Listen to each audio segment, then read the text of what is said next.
열왕기 상 우리 18장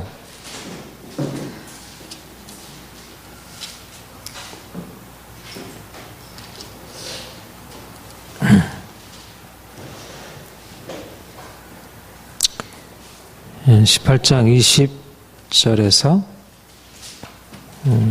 21절.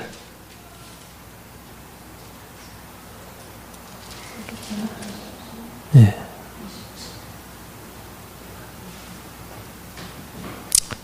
우리 함께 봉독하겠습니다. 아합이 이에 이스라엘의 모든 자손들에게 사람을 보내 선자들을 갈멜산으로 모으니라. 엘리야가 모든 백성에게 가까이 나아가 이르되 너희가 어찌까지 둘 사이에서 머뭇머뭇하느냐. 여호와가 만일 하나님이면 그를 따르고 바알이 만일 하나님이면 그를 따를지니라. 백성이 말 한마디도 대답하지 아니하느냐. 오늘은 24강 여로보암과 아합, 또 엘리야와 엘리사,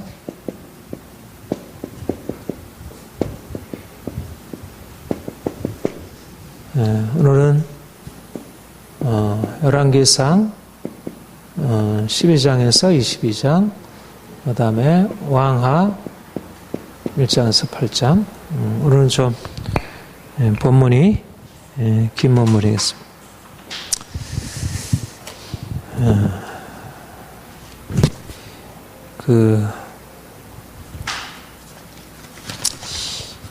구약은 하나님의 구원의 역사, 구원사를 이렇게 쭉 제시해주고 있는데, 구원사의 과정마다 하나님이 그러니까 말씀하시고 인도하시는 그런 어떤 뜻, 강조점이 좀 달라지는 것 같아요. 그래서 이제 아브라함을 하나님께서 불러내시고 아브라함과 이삭과 야곱, 그러니까 족장 시대에 하나님이 이제 그 구원의 역사를 처음 이렇게 시작하실 때 그들에게 말씀하시고 이끌어 가시는 과정이 있고요.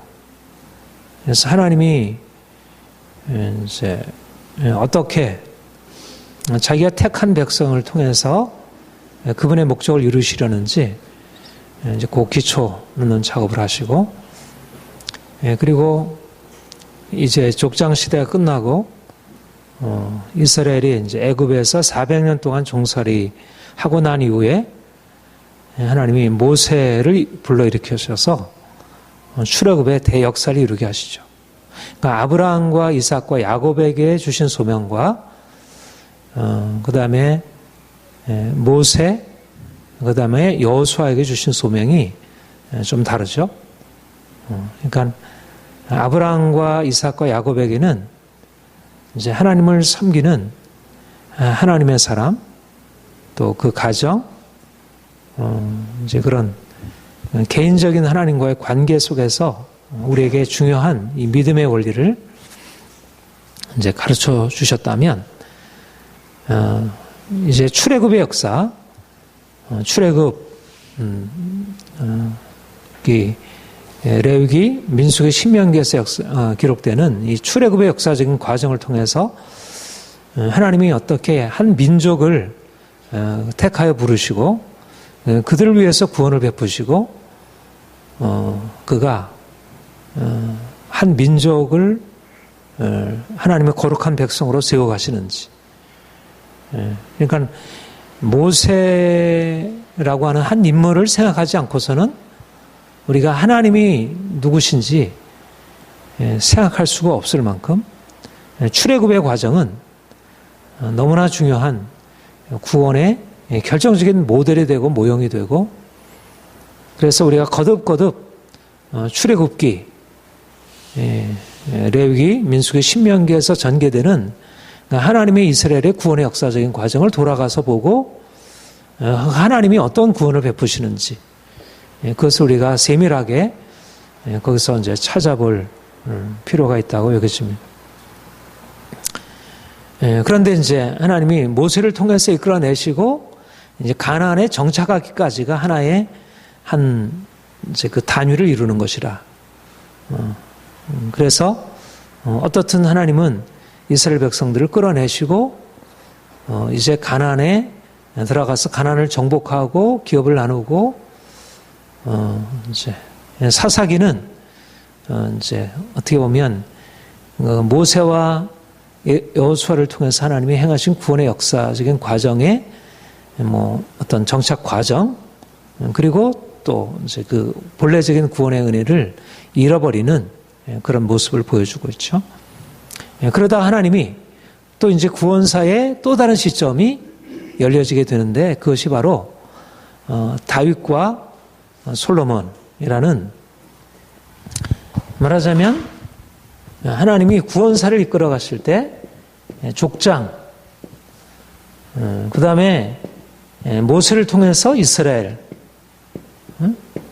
구원하시고 가나안 땅에 이르시고 그리고 다윗 이 왕이라고 하는 이스라엘 백성들을 가나안 땅에 인도하시는 이 구원의 역사의 궁극적인 목표가 이 왕국을 이루어 가시는 이 방향성을 지향하고 이 구원사의 과정 안에 하나님이 이제 다윗이라는 하나님의 한 큰 인물을 일으켜 세우시고 그래서 그를 통해서 새로운 기초 이 세상 나라 안에 하나님의 뜻이 이루어지는 새로운 기초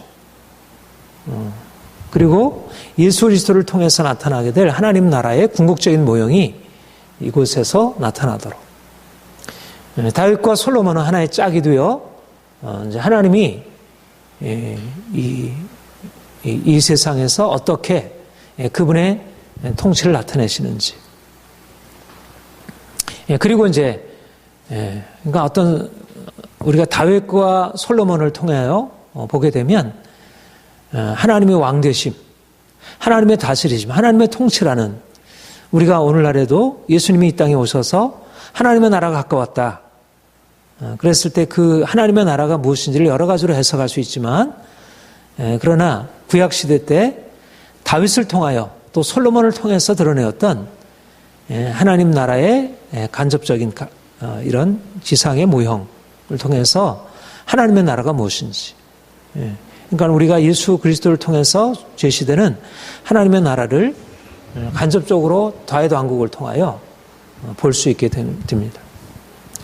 그리고 이제 다윗과 솔로몬의 때가 지나서 이제 남북이 분열이 되어 남유다와 북이스라엘로 쪼개지게 되고 이제 그러면서 또 새로운 단계로 진행되게 됩니다. 여기 구원사에 있어서 중심은 뭘까?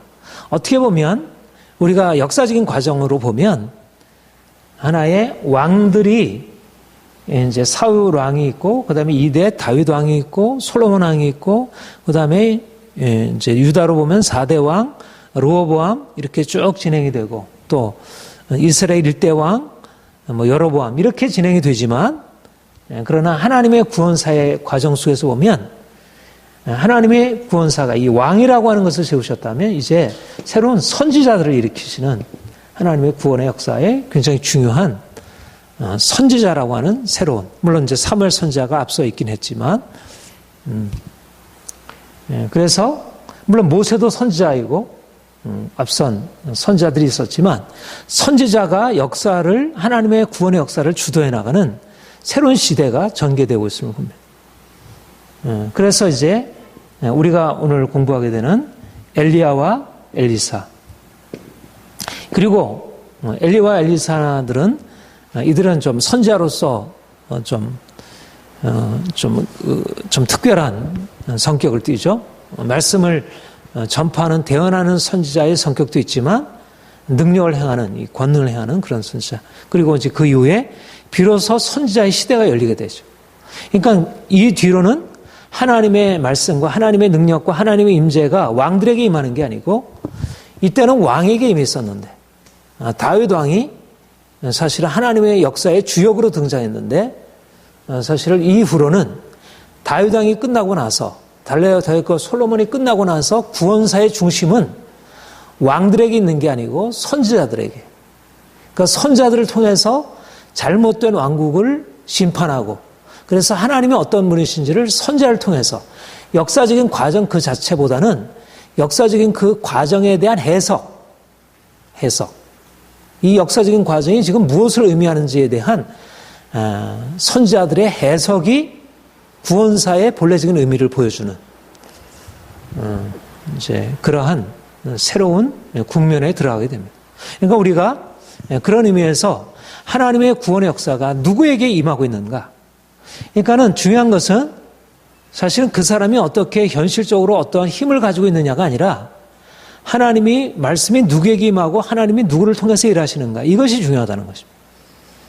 그러니까 세상 역사로 보면 우리가 이제 뭐 다음 주에 보게 되겠지만 그 이스라엘 나라의 가장 전성기가 언제였다 그러죠? 여로보암 2세라고 하죠. 여로보암 2세. 근데 그때야말로 가장 부패한 영적으로 보았어. 그리고 그때야말로 또 선지자들이 가장 하나님의 심판을 경고했던. 그러니까 이 세상 나라의 전개 과정과 하나님께서 이 세상 나라를 보시는 과정은 전혀 동일하지 않다는 것입니다. 그리고 또 기묘한 것은 뭐냐면 우리가 오늘 보게 되는 이제 엘리야와 엘리사가 활동하던 그 나라는 그 장소는 유다 땅이 아니었어요. 유다가 아니었죠. 북이스라엘이었어요. 북이스라엘에 하나님 말씀이 임해서 하나님이 그곳에서 일하신 것입니다. 물론 남에도 일하셨지. 그러나 하나님은 오히려 더 공력을 들이신 것은 이 하나님을 배교하고 나아가는 이 북이스라엘에게 오히려 선지자를 세우셔서 그곳에서 자기의 뜻을 더 분명하게 나타나시는 그런 일을 행하신 것입니다. 그러니까 우리가 이 세상 나라가 어떻게 전개되느냐 하는 것은 사실 하나님 편에서 보면 그렇게 크게 중요한 것이 아닙니다. 우리가 예수님이 이 땅에 태어나신 것도 그렇잖아요. 예수님이 태어나신 것은 아구스트, 옥타비아누스가 황제가 되고 말하자면 로마의 평화가 이루어지는 때였어요. 말하자면 로마에 있어서 아주 전성기에 해당되는 나라였는데 그때였는데 근데 하나님의 중심은 로마에게 있지 아니하고 식민지 이스라엘 그것도 전혀 관심이 대상이 되지 않던 베들레헴 땅에 한 아기가 태어나는 것에서 하나님의 구원의 역사가 새롭게 시작이 되는. 그러니까 우리가 사실상 오늘날 뭐 세월호 참사가 있고 그리고 뭐 국무총리가 누가 당선되고 뭐 이런 것에 대해서 우리가 발언하고 하지만 사실상 그게 큰일이 아니라는 것입니다. 하나님의 역사를 보면 그건 하나님의 역사를 이루는 배경이지 엄밀하게 말해서 구원 역사를 위한 세계사는 배경이지 그게 중심이 아니라는 거예요. 여러분 성경에 기록된 것은 바벨론과 아수르의 역사는 하나의 배경이었습니다. 세계사의 중심이었지만 당시에 고대 근동의 역사에 있어서 아수르와 바벨론의 역사는 중심이었지만 그것은 배경이었지 이스라엘이라고 하는 하나님의 구원의 역사에 그것을 위해서 사용하신 것에 불과합니다. 그러니까 우리가 오늘날 이 시대 가운데 참여해서 오늘날 이 사회에 대해서 발언하고 국가에 대해서 발언하고 하나님의 뜻을 얘기를 하지만 그러나 중심은 사실은 국가 자체를 세워가는 게 아니고 그 가운데서 하나님이 누구신지를 알리고 그래서 하나님이 그 가운데서 자신의 뜻을 이루어 가시는 과정 안에 우리가 참여하는 것입니다. 그래서 사실상 우리는 그런 의미에서 민족주의와 다른 것입니다. 그러니까 그래서 우리는 세상 나라에 속하지 않은 사람들이에요. 우리가 나라를 사랑하고 그리고 어떤 정치적인 상황에 대해서 발언하고 불의에 대해서 지적을 하고 하지만 그러나 나라가 세워지고 안 세워지고는 그래서 오늘날 정치적인 판단과 신앙적인 판단이 동일할 수 없는 것입니다. 사람들은 1차적으로 정치적인 판단은 뭐냐면 우리나라가 이게 얼마나 번영이 될까 번영되지 않을까 이 관점에서 판단하니까 정치인들은 진정한 진리를 붙들지 않고 결국은 그런 현실적인 이익에 따라서 움직이게 되죠. 그런 의미에서 우리는 이 구원의 역사적인 과정을 일반 보여지는 세계사, 보편적인 역사와 무관한 채 보아서는 안 되지만 마치 구원사가 이 세계사를 위해서 존재하시는 것이냐. 그렇게 이해를 하게 되면 이것은 말씀에 대한 왜곡이 됩니다. 하나님은 이 세상을 말하자면 하나님의 나라로 바꾸셔서 이 세상 안에 전혀 우리가 이 세상에서 이제까지 볼 수 없었던 그런 질서를 세우자 하는 뜻을 말씀하지 않습니다. 성경이 말하는 것은 궁극적으로 결국 요한계시로 얘기하는 것은 이 세상이 배교의 길로 나가게 될 것이고 그리고 정말 진리를 따르는 사람들은 소수로 핍박을 당하게 되고 결국 하나님의 간섭으로 이 세상이 멸망을 당할 것이라고 하는 아주 비관적인 절망을 얘기하고 있습니다. 그러니까 일반적으로 말하는 우리 세상을 우리가 세워가고 살린다는 개념과 성경의 비전은 동일하지 않다는 것. 이런 면에서 우리가 세계 역사를 우리가 하나님의 관점으로 바라볼 때 일반 역사와 일반 역사적인 관점과 동일할 수 없다는 것.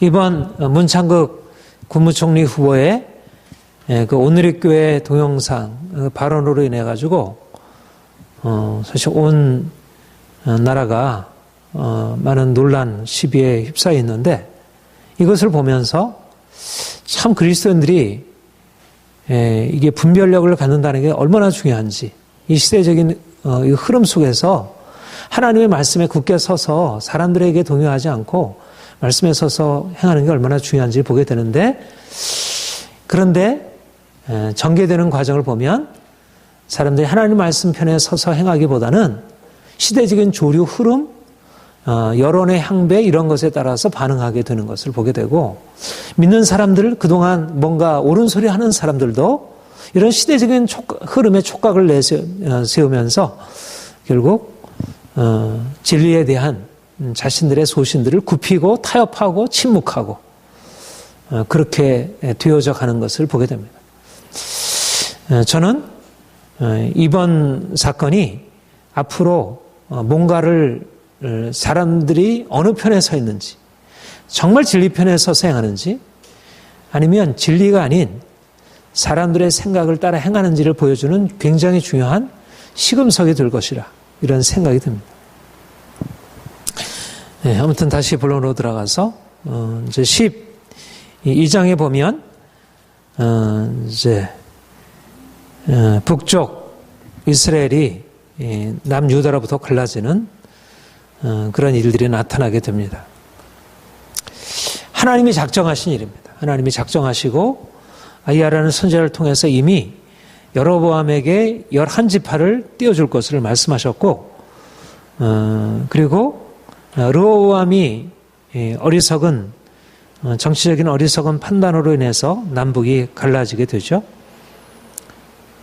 그런데 이제 중요한 것은 뭐냐면 이제 북이스라엘이 갈라진 이후에 그 여로보암이 행했던 그의 일입니다. 여러분 25절 한번 같이 볼까요? 12장 25절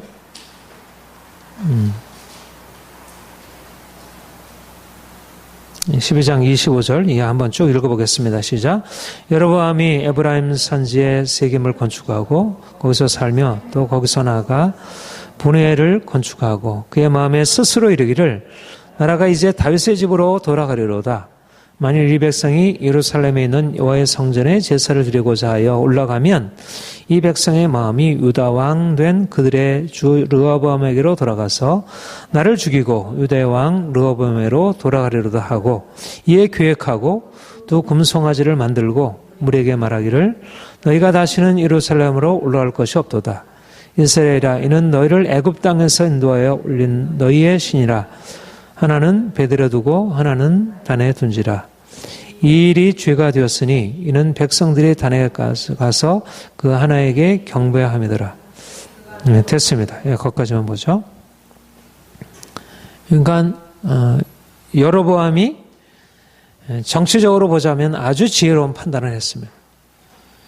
이제 이 백성이 하나님을 섬기는 사람들인데 사실은 종교가 나라의 중심이잖아요. 그렇죠? 그런데 예루살렘에 있는 예루살렘 성전에 가서 제사를 드리게 되면 이 백성들의 마음이 유다로 돌아가게 되리라. 그러면 나의 나라가 위태하게 되리라. 그렇게 생각하고 뭐 그런 판단까지는 할 수 있는데 문제는 이것을 그러한 어떤 정치적인 판단에 따라서 너희가 예루살렘으로 올라가서 하나님께 예배할 것 없다. 너희를 인도해낸 신이 여기 있다. 그래서 금송아지를 만들고 그리고 그리로 베델에 하나는 두고 하나는 단에 두어서 그들이 그곳에서 하나님을 섬기도록 했습니다.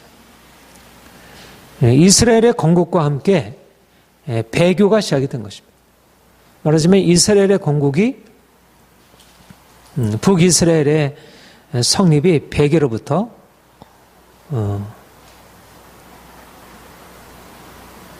그래서 이제 하나님이 이에 대해서 심판을 말씀하시게 돼요. 한번 볼까요?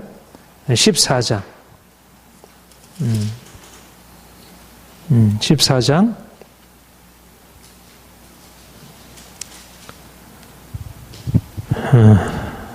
14장 여로보암에게 하나님이 하신 말씀이 7절, 8절, 9절, 10절까지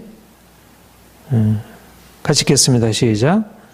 가서 여로보암에게 말하라. 이스라엘 하나님 여호와의 말씀이 내가 너를 백성 중에서 들어 내 백성 이스라엘의 주권자가 되게 하고 나라를 다윗 집에서 찢어내어 네게 주었거늘 너는 내 종 다윗이 내 명령을 지켜 전심으로 나를 따르며 나 보기에 정직한 일만 행하였던 것 같지 아니하고 내 이전 사람들보다 더 악을 행하고 가서 너를 위하여 다른 신을 만들며 우상을 부어 만들어 나를 노엽게 하고 나를 내 등 뒤에 버려도다. 그러므로 내가 여호와의 집에 재앙을 내려 여로보암에게 속한 산에는 이스라엘 가운데 매인자나 노인자나 다 끊어버리되 거름더미를 쓸어버린 것 같이 여호와의 집을 말갛게 쓸어버릴지라.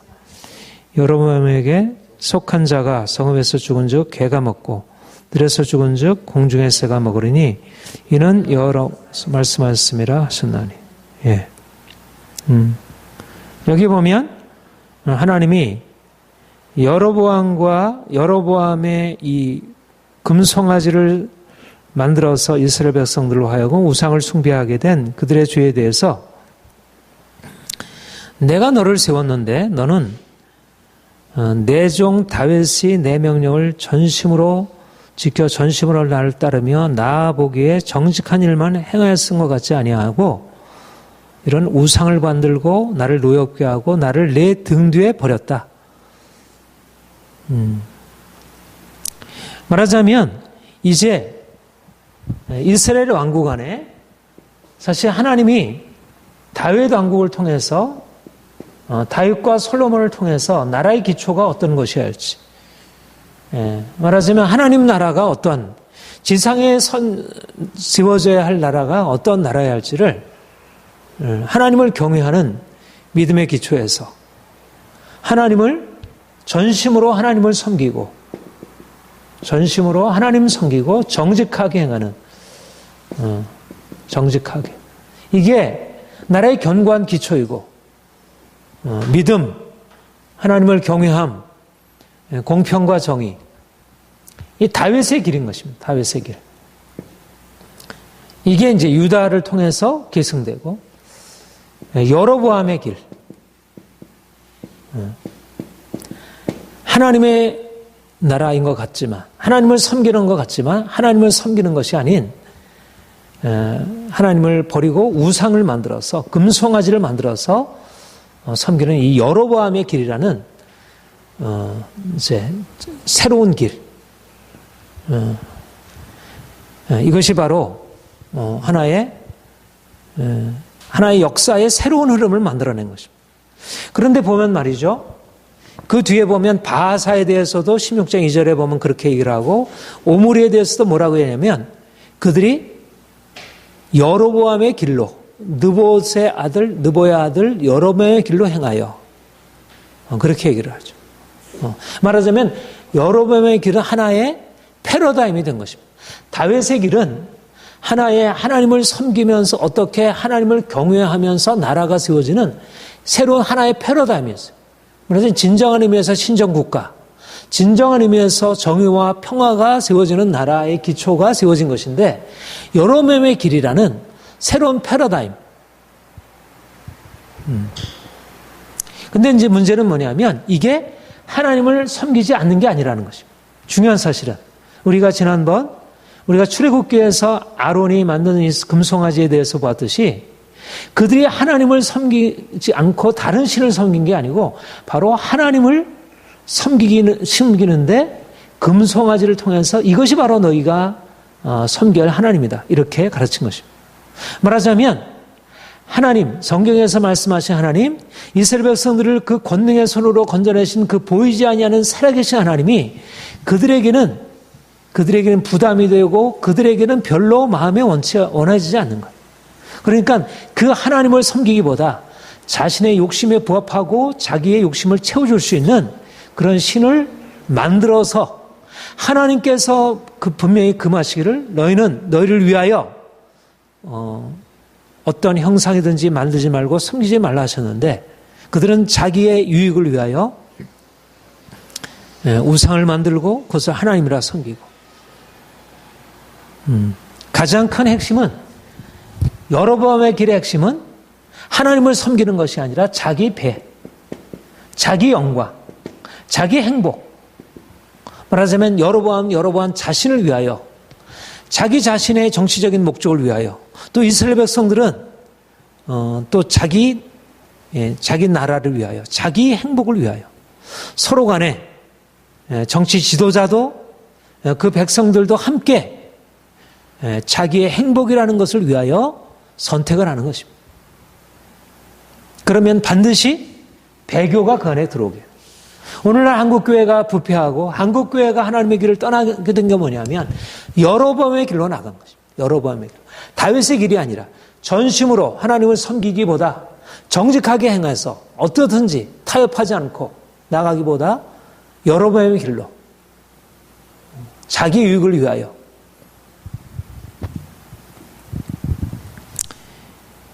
오늘날 여로보암의 죄가 반복되고 있고 정치적인 목적을 위해서 하나님의 진리를 임의로 변경하고 있습니다.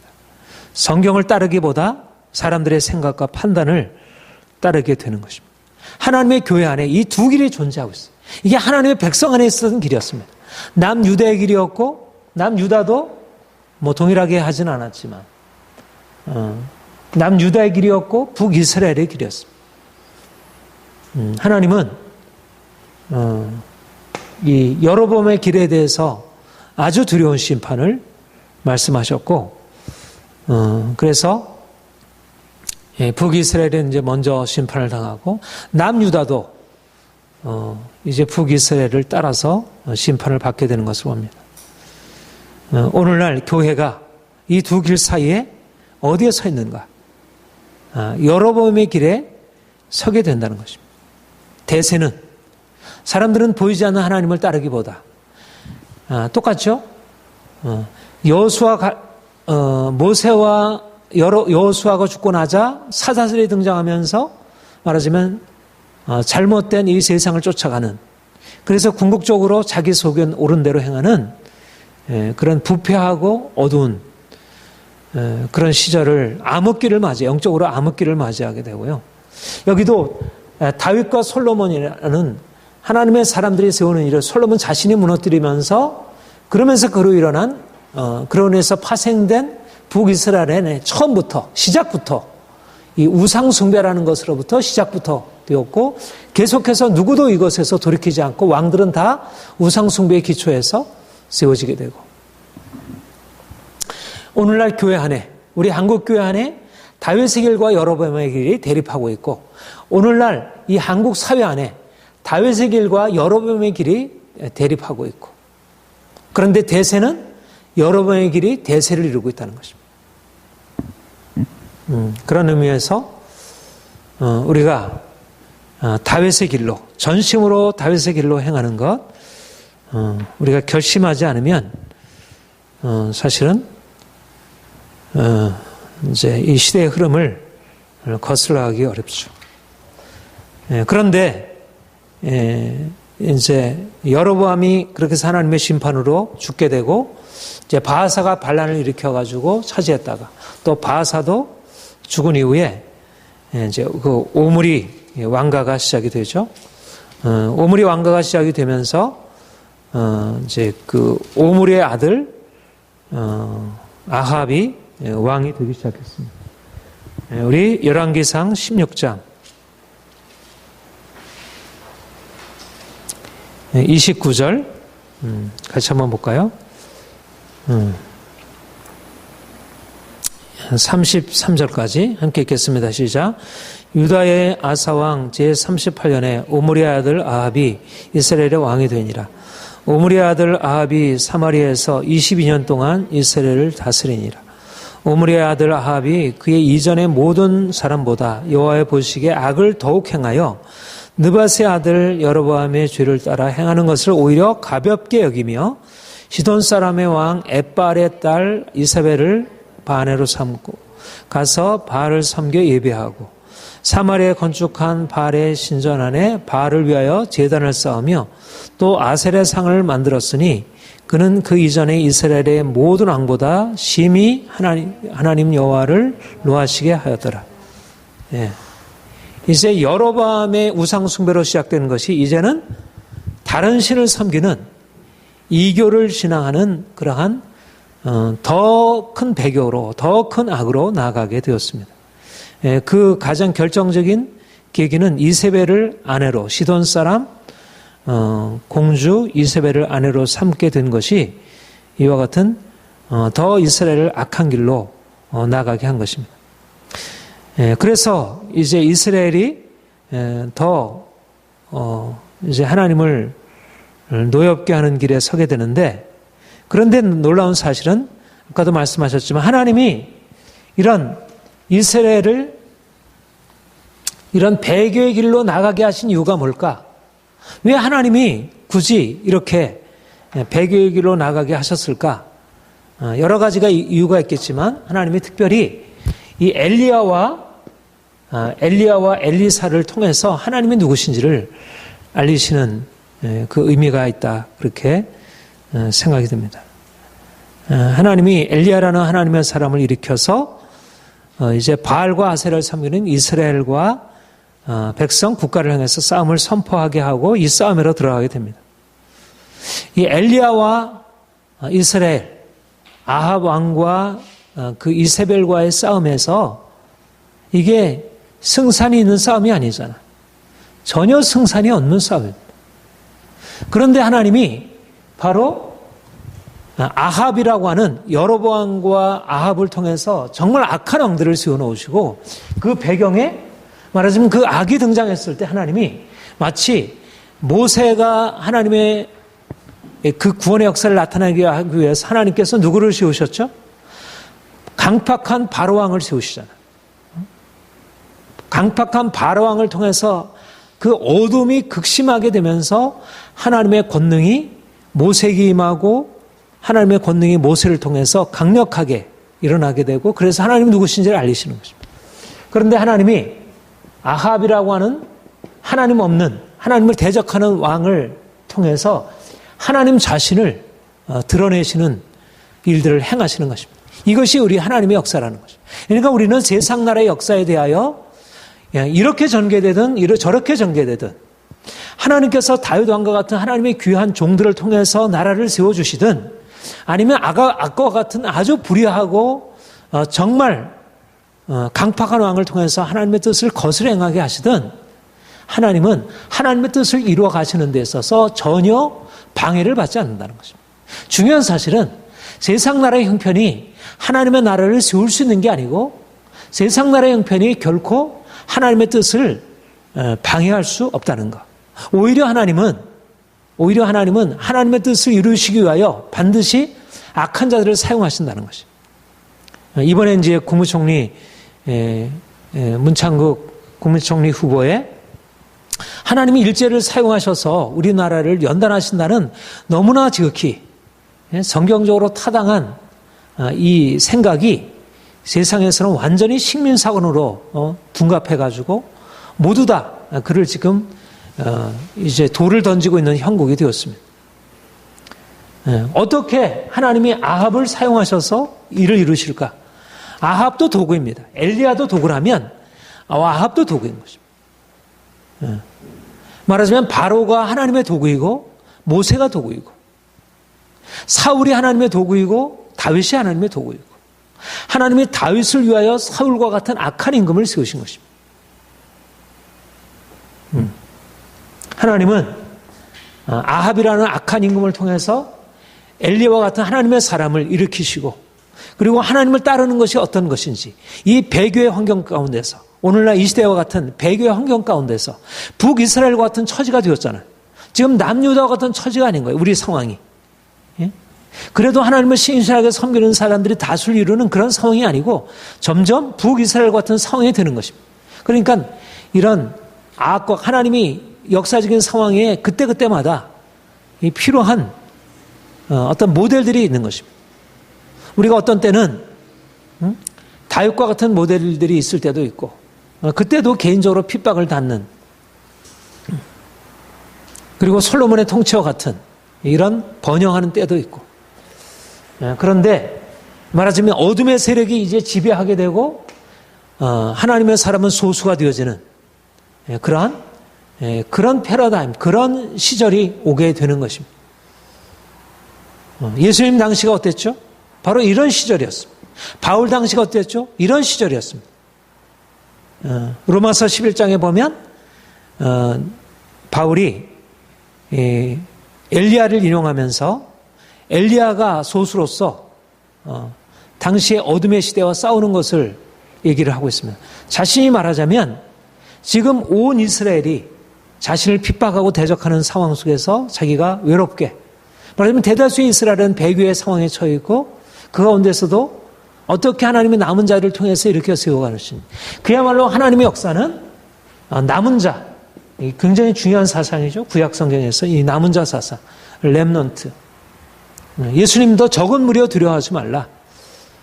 항상 하나님의 편에 서는 사람들은 소수였다는 것입니다. 그러니까 간혹 가다가 다윗 임금 때 솔로몬 임금 때와 같은 그런 때 하나님을 섬기는 것이 다수가 되는 때가 혹시 있죠. 모세가 다스리고 여호수아가 다스리는 그런 때 혹시 하나님을 섬기는 자들이 소수가 지배자가 되는 때가 있죠. 칼빈이나 루터와 같이 하나님의 사람들이 일어나서 이 세상을 영적인 상황을 평정하고 그래서 많은 사람들이 하나님을 섬기는 것이 정말 기쁨으로 그냥 활기차게 섬길 수 있는 때가 됐죠. 그러나 대부분의 역사의 환경은 어땠냐면 남은 자가 핍박을 당하면서 고난을 당하던 그런 상황이었다는 것입니다. 오늘날 우리가 이런 상황에 들어가고 있어. 그런데 사실은 세상 역사에 보면 이게 주류이고 이건 비주류이고 이거는 오히려 이 주류를 거슬러가는 오히려 위험한 세력, 체제, 반발 세력으로 여겨지는데 하나님의 역사의 과정을 보면 이거는 하나님의 이 주된 역사를 이루어가기 위한 핵심적인 주역인 것입니다. 하나님의 역사의 구원사의 주역인 것입니다. 바로가 아니라 바로의 애굽이 아니라 바로의 애굽은 그것은 하나님의 역사를 이루기 위한 악역이었고 주인공은 누구냐면 그 악역을 감당하고 있는 그 강대국을 대항해서 싸우는 소수의 그리고 무력한 약자인 하나님 편에 들린 모세라는 하나님의 사람이었고 하나님의 역사와 세상 역사가 동일하게 전개되지 않는다는 것. 하나님의 역사, 구원의 역사는 오히려 악한 역사로 볼 때는 악한 세상 역사로 볼 때는 이거는 전혀 힘도 없고 전혀 능력도 없고 그런데 하나님이 그야말로 다니엘의 환상에서 다니엘이 풀었던 느부갓네살 환상에서 말씀하셨던 것처럼 거대한 그 신상이 우상이 사람의 손으로 뜨이지 아니한 그 돌에 의해서 무너져 내리는 그것이 하나님의 역사의 비밀인 것입니다. 구원사라고 하는 것은 그러므로 우리가 다수가 칭찬하고 다수가 환영하는 것에 우리가 편들고 설 것이 아니라 민주주의가 제가 어제도 아침에도 보냈지만 민주주의는 결국 민심이 천심이 되고 다수가 결정하는 것이면 국민이 오늘 아침 신문을 보니까 박지원 의원이 그렇게 얘기를 해요. 국민이 그렇다고 하면 그런 것이지 국민이 그런데 아니라고 말하면 말이 안 된다. 이게 말하자면 민주주의 국민에 의한 국민을 위한 정치라는 거예요. 국민을 행복하게 하는 것이라면 그것이 불의한 것이라 하더라도 그게 진리가 아니라도 따라가야 하는 것입니다. 말하자면 세월호 참사와 같이 이게 물에 빠져 죽어도 이게 침몰해 죽어도 국민이 다 다수결로 결정하면 거기에 대해서 반발해서는 안 된다는 것입니다. 침몰하는 것이 끝난다고 할지라도 이게 민주주의인 것입니다. 오늘 여기 보면 우리가 조금 전에 읽었던 그 본문 엘리야가 뭐라고 얘기를 해요? 너희가 왜 바알과 하나님 사이에 왜 머뭇머뭇거리냐? 만약 하나님이 진짜 하나님이면 그분을 택하고 바알이 하나님이면 진짜 하나님을 택하라. 그를 택하라. 사람들은 진리 편에 서지 않고 자기 이익을 쫓아.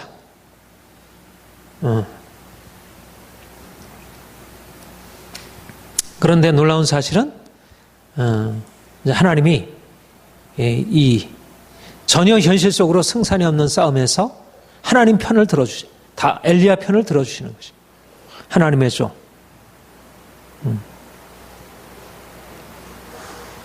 엘리야가 승리를 거두게 되고 바알이 참 신이 아니고 참 하나님이 아닌 것이 드러나게 되었습니다. 엘리야의 기도를 한번 볼까요? 18장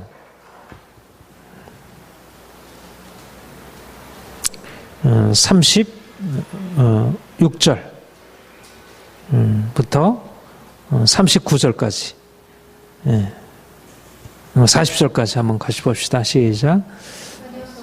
이때 이르러 선지자 엘리야가 나아가서 말하되 아브라함과 이삭과 이스라엘의 하나님 여호와께서 주께서 이스라엘 중에서 하나님이신 것과 내가 주의 종인 것 내가 주의 말씀대로 이 모든 일을 행하는 것을 오늘 알게 하옵소서.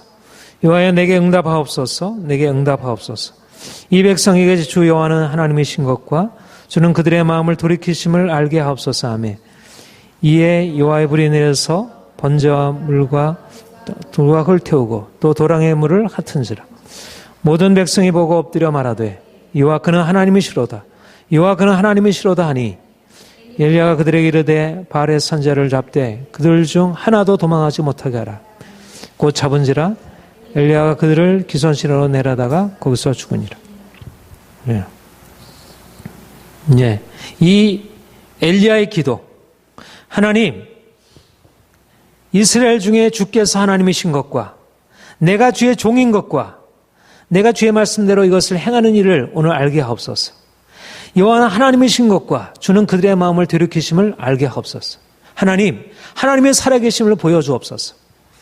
하나님 당신만이 참 신인 것을 이 악한 왕들과 이 비겁하고 두려워하는 이 백성들에게 보여주옵소서.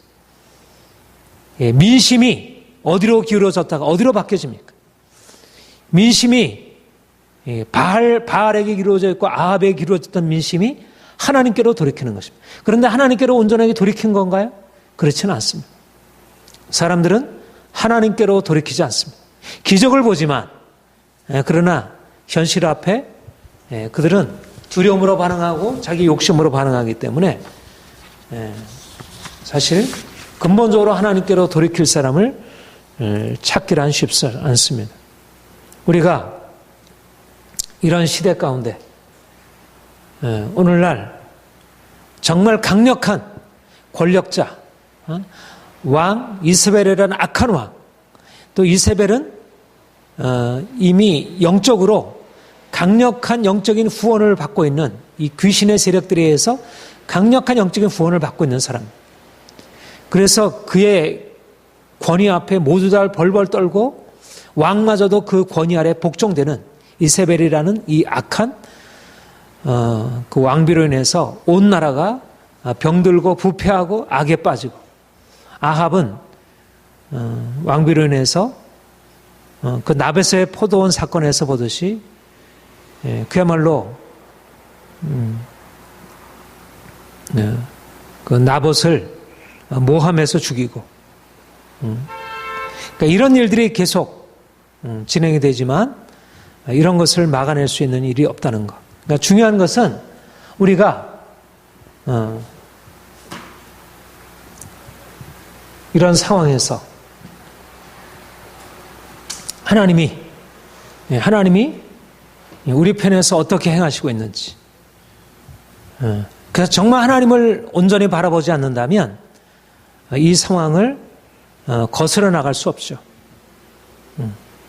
의인이 고통을 당하고 세상이 무력하게 되어도 이 악의 세력에서 감히 저항하고 나갈 그런 사람들은 없는 것입니다. 저는 이번 문창극 국무총리 후보 그 발언을 둘러싼 논란에서 보게 되면 얼마나 사람들이 진리에 대하여 분명하게 알지 못하고 있는지, 또 믿는 사람들조차도 제대로 판단력이 없는지, 또 판단력을 가지고 있는 사람도 어떻게 너무 인간적으로 반응하고 있는지, 이런 것을 보게 되면서 엘리야와 같이 용기 있게 진리편에 서서 행하는 사람들이 그때나 지금이나 드물다는 것을 보게 되고, 그래서 참으로 우리 하나님 앞에 견고하게 서지 않으면 하나님을 정말 철저하게, 아니 엘리야조차도 이세벨이 그를 잡아 죽이려고 하니까 하나님 나 좀 죽여주십시오. 내가 이 상황에서 너무나 내가 견디기 어렵습니다. 내가 도무지 이 싸움을 감당하기 어렵습니다. 그 정도로 영적으로 강력한 세력이 이제 장악하게 되는데, 과연 누가 얼마나 이런 악한 세상의 공격 앞에 자기 믿음의 소신을 지키면서 악에 대항해서 싸우려고 할까? 과연 그런 핍박이 올 때, 고난이 오게 될 때, 법적인 제재가 올 때, 그리고 이 여론의 비난을 받게 될 때 누가 거기에 대항해서 싸울 수 있을까? 그러지 못할 것입니다. 누구도 거기에 거스려 행하지 못할 것입니다. 그렇게 되면 나타나는 결과가 세월호 참사인 것입니다. 불의에 대항해서 불의라 말하지 않고 그것에 침묵하게 있게 되면 결국 세월호 참사가 일어나는 것입니다. 이 나라가 불의에 대항해서 목소리를 바라는 사람들이 사라지고 그 대신에 그런 사람들의 귀에 맞추어서 디모데후서 4장의 말씀처럼 사람들이 때가 이름에 사람들이 진리의 말씀을 듣기를 싫어해서 귀가 가려워서 진리에서 돌이켜서 허탄한 이야기를 쫓으리라. 사욕을 쫓을 스승을 많이 두고, 오늘날 교회가 이 모양이 되었고 이 나라가 점점 그러한 방향으로 나아가고 있습니다. 이 배교의 길로, 우상 숭배의 길로, 그리고 불의를 행하는 길로, 그리고 진리를 향해서 싸우는 길로. 그래서 하나님이 이제 엘리야를 통해서 이런 새로운 영적인 기초를 놓으시고, 엘리야를 통해서 기초를 놓은 그 위에 엘리사를 세우셔서 후속적으로 일을 행하시는 것을 보게 됩니다. 우리 마지막으로 이것만 보고 좀 마치도록 합시다. 마지막 열왕기하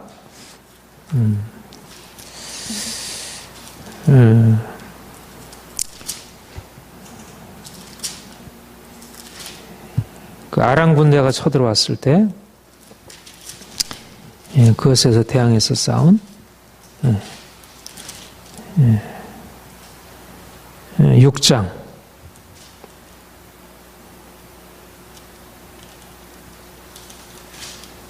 네.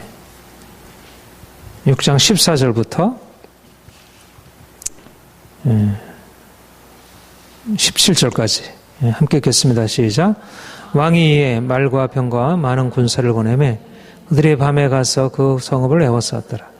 하나님의 사람의 사환이 일찍 일어나서 나가보니 군사와 말과 병거와 성읍을 둘러쌌는지라. 그의 사환이 엘리사에게 말하되 아 내 주여 우리가 어찌하리까 하니 대답하되 두려워 말라. 우리와 함께한 자가 그들과 함께한 자보다 많으니라 하니 기도하여 이르되 이와여 원컨대 그의 눈이 열어서 보게 하옵소서 하니 여호와께서 그 청년의 눈을 여심해 그가 보니 불말과 불병거가 산을 가득하여 엘리야를 둘렀더라. 예. 예. 아람 군대가 엘리사 때문에 자신이 아무리 이스라엘을 치료하려고 해도 엘리사가 미리 알려주기 때문에 이제 이로 인해서 자신이 계획이 수포로 들어가게 되니까 이제 엘리사를 잡으려고 도단에 와서 그를 둘러싸게 되죠.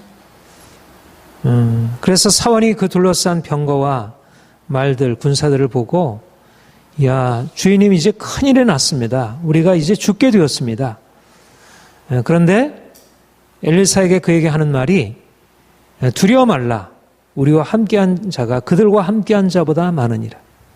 두려워 말라. 지금 네가 수많은 군사와 말과 병거를 보느냐? 두려워 말라. 우리와 함께한 자가 그들과 함께한 자보다 많으니라. 영적인 눈이 열리지 않으면 눈에 보이는 것을 가지고 바라보면 현실적인 것 때문에 두려워하게 되고 거기에 대해서 반응하게 되죠.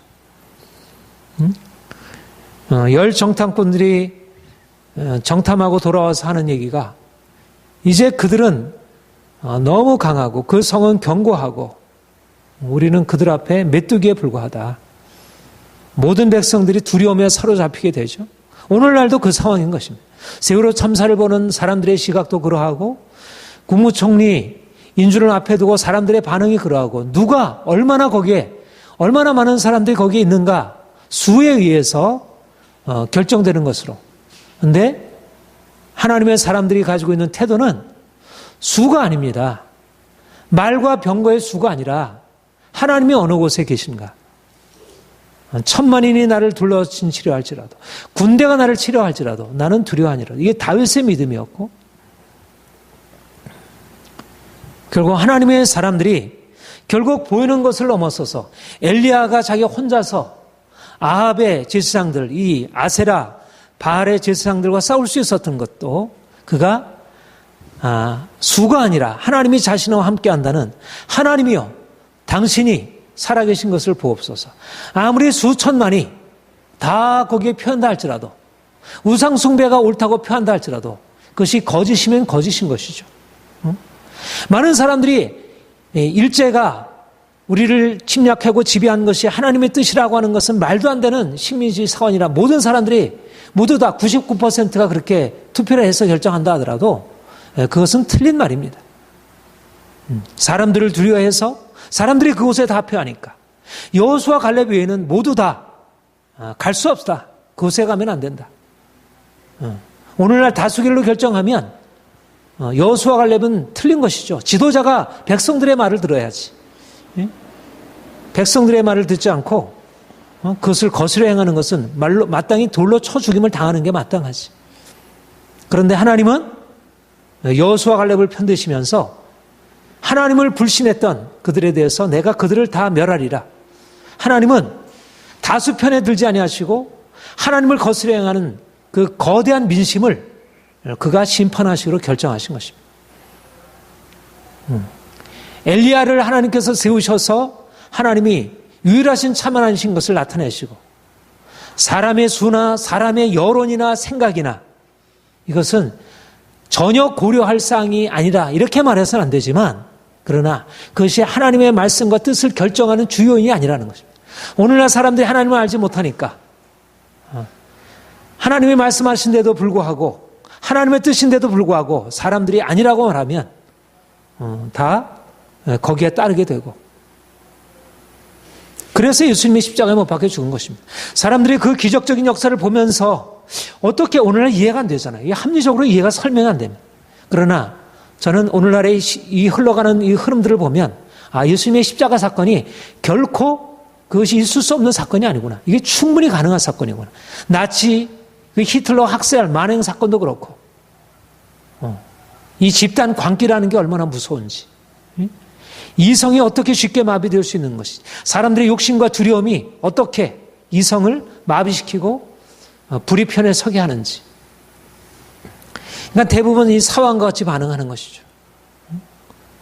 거대한 수, 말과 병거, 그것을 보고 우리 주여 어찌하리까? 두려워 말라. 우리와 함께한 자가 그들과 함께한 자보다 많으니라. 그러면서 기도하기를 여호와여 원하건대 그들의 눈을 열어서 보게 하옵소서. 여호와께서 그 청년의 눈을 여시매 그가 보니 불말과 불병거가 산에 가득하여 엘리사를 둘렀더라. 이 환상이 필요한 것입니다. 이 환상이.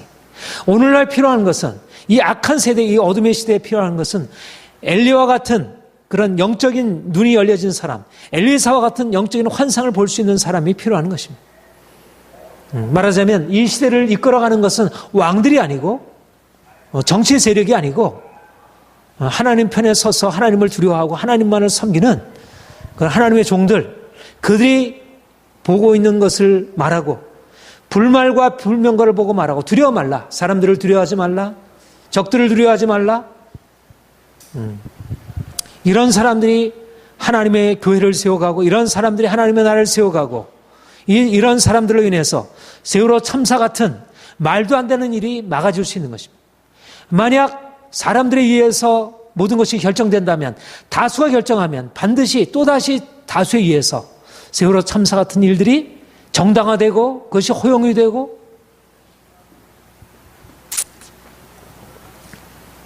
그리고 하나님은 그를 잡으러 온 사람들에게 엘리사가 기도하며 그들을 어둡게 하고 그래서 우리가 하나님 편에서 깨어있지 않으면 이 하나님의 이 영적인 세계에서 벌어지는 이 일들을 알지 못하면 우리가 결국 사람들의 좌우되게 되고 상황에 따라 좌우하게 되고 우리 그리스도인들은 세상에 대해서 죽은 자야 합니다. 세상이 뭐라 말하고 세상이 어떻게 평가하고 하는 것에 따라서 우리가 반응하는 사람들이 아니고 하나님이 말씀하시면 천만인이 나를 대적한다고 할지라도 나는 그것에 대항하여 하나님 편에 서는 것입니다. 이것이 루터였고 이것이 칼빈이었고 이것이 역사의 물주기를 바꿔놓았습니다. 오늘날도 역사의 물주기를 바꿔놓을 수 있는 것은 다수 편에 선 민주주의가 아니고 하나님 편에 선 진리 편에 서서 오히려 민주주의를 거슬러 행하는 것처럼 보이는 그런 사람들, 하나님의 사람들. 나는 교회가 이 사명을 감당해야 한다고 생각합니다. 오늘날 돌을 맞을지라도 잘못된 어떤 수구 보수 방식으로가 아니라 정말 진실하게 하나님을 두려워하는 사람들이 하나님 편에 서서 자기의 이익이나 자기의 명예나 자기의 생명을 아끼지 아니하고 하나님 편에 서서 행할 때, 그럴 때 하나님이 우리 나라를 다시 살리실 수 있고 이 남한을 살리실 수 있고 북한과의 통일도 이룰 수 있고 그렇지 못하면 통일도 불가능하고 이 세계를 변화시키는 하나님의 사명은 불가능한 것입니다. 그러니까 문창국 총리의 그 비전은 너무나 타당한 비전입니다. 하나님이 우리 일제를 통해서 남북 분단을 통해서 6.25를 통해서 연단시키시고 그래서 앞으로 경제 성장을 통해서 앞으로 이 세계에 우리를 쓰시려고 하신다. 그래서 우리가 하나님의 뜻에 합당해서 우리가 좀 더 깨어서 하나님이 우리를 고난시키는 목적을 따라서 우리가 의식이 개혁이 되고 그리고 하나님 앞에 깨어 기도하며 이 나라를 세우는 것은 기도로 되어지는 일이지 정치가 하는 일이 아니다. 말하자면 세상은 이해할 수 없는 논리인 것입니다. 그런데 그리스도인들이 세상이 이해할 수 없는 논리를 가지고 이것은 하나님이 우리에게 주신 사명이다. 사람들에게 마치 엘리야가 도무지 사람들이 이해할 수 없는 논리를 가지고 하나님 편에 서서 너희가 택하라 행했듯이 오늘날 용기 있게 진리 편에 서서 행하는 자들이 일어나야 그래야 하나님의 교회가 세워지고 하나님의 뜻이 이 땅 가운데 이루어지리라 믿습니다. 우리 기도하겠습니다.